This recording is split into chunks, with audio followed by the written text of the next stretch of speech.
Welcome to learning corner. பழமொழி 400ல் இருக்கக்கூடிய 400 பழமொழியை தினம் ஒரு பழமொழியாக பார்த்துட்டு வரும். இன்னைக்கான பழமொழி, தோற்பன கொண்டு புகாரவை வெற்றியை சிறப்பாகும். கேட்பாரை நாடி கிளக்கப்படும் பொருட்களை வேட்கை அறிந்துரைப்பார் வித்தகர். வேட்கையால் வண்டு வழிபடரும் வாட்கண்ணாய் தோற்பன கொண்டு புகாரவை.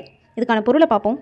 அதுக்கு முன்னாடி டெய்லி மார்னிங் 11 o'clock இந்தியன் பாலிட்டியோட லைவ் டிஸ்கஷன் நம்ம சேனலில் போய்கிட்டு இருக்கு. இன்ட்ரெஸ்டட் பீப்புள் ஜாயின் பண்ணிக்கோங்க.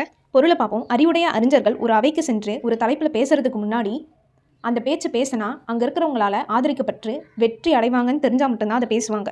அப்படி இல்லை, அதனால் தோல்வி தான் நேருணும் போது அதை செய்ய மாட்டாங்க. அப்படி செய்தாலும் அது தவறாக தான் முடியும். இதை தான் தோற்பன கொண்டு புகார் அவை, அதாவது வெற்றியே சிறப்பாகும்னு சொல்லியிருக்காங்க. இது வரைக்கும் 150 பழமொழியை ஷார்ட்ஸாகவும் 10 பழமொழியாக ரிவைஸும் பண்ணியிருக்கோம். மறக்காமல் அதை பார்த்துருங்க.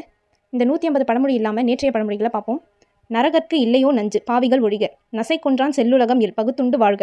நகையாகும் யானைப்பல் காண்பான் பகல், முட்டாளின் கேள்வி. தோற்பன கொண்டு புகார் அவை, வெற்றியே சிறப்பாகும். இந்த மாதிரி நிறைய கண்டென்ட்க்கு லேர்னிங் கார்னரை சப்ஸ்கிரைப் பண்ணிட்டு இந்த வீடியோ உங்களுக்கு யூஸ்ஃபுல்லாக இருந்தால் லைக் பண்ணிட்டு உங்கள் ஃப்ரெண்ட்ஸ்க்கும் ஷேர் பண்ணுங்கள். தேங்க்யூ.